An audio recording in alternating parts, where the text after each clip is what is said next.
An amazing sight.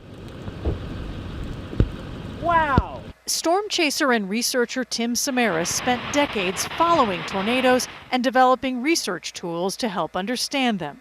He starred in a Discovery Channel show, Storm Chasers, and in National Geographic specials like this one. We might have one last touchdown before this thing ropes out. On Friday, Samaras, his son Paul, and his longtime chase partner Carl Young were following the tornado outside of El Reno, Oklahoma, when they were killed. Jim Samaras is Tim's brother. His goal was actually saving lives through the technology that he's been able to develop. Meteorologists tracking the tornado's path says it appears the three men may have been unable to escape when Friday's twister, after cutting a fairly straight path, made a sudden turn north. KWTV meteorologist and storm chaser David Payne was out following the same tornado Friday from the opposite side. That tornado made a swing to the north, and when that happens sometimes, it can strengthen, it can become a bigger, violent, more violent tornado. You don't have any time. And if the roads are all jammed up, well then there's nowhere to go. And if you're in the wrong spot at that time, you can't escape. You can't escape. And you're basically become part of the tornado.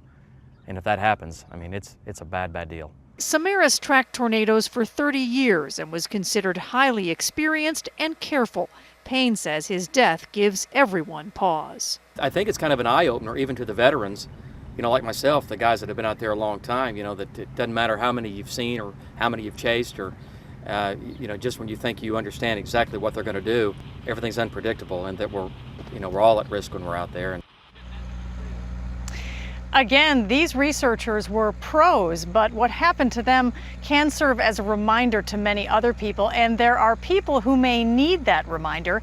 As our local CBRS meteorologist David Payne tells us now, there are more and more people, basically in two groups, who are now showing up in tornado alley-prone states like Oklahoma, and because they just want to be part of this. One of those groups are amateur storm chasers who, for instance, are students at meteorology programs who may have read a lot in their books and think they understand these storms, but don't really know what to do or how to get out of the way when they're out in the field. The second group of people are practically tourists, people who they've seen these videos on YouTube or other channels, they've watched the movies, and it's not for them enough to just watch the video. They want to be part of it. So he says that he's seeing people even with kids in their cars showing up, and the result is sort of almost rush hour-like traffic jams on two-lane roads in the middle of these rural areas, some of them even dirt roads. And that, of course, can prove to be a very hazardous situation. As Payne puts it, even for experienced people, there's a difference between good storm tracking and dying. All right, Anna Werner, thank you.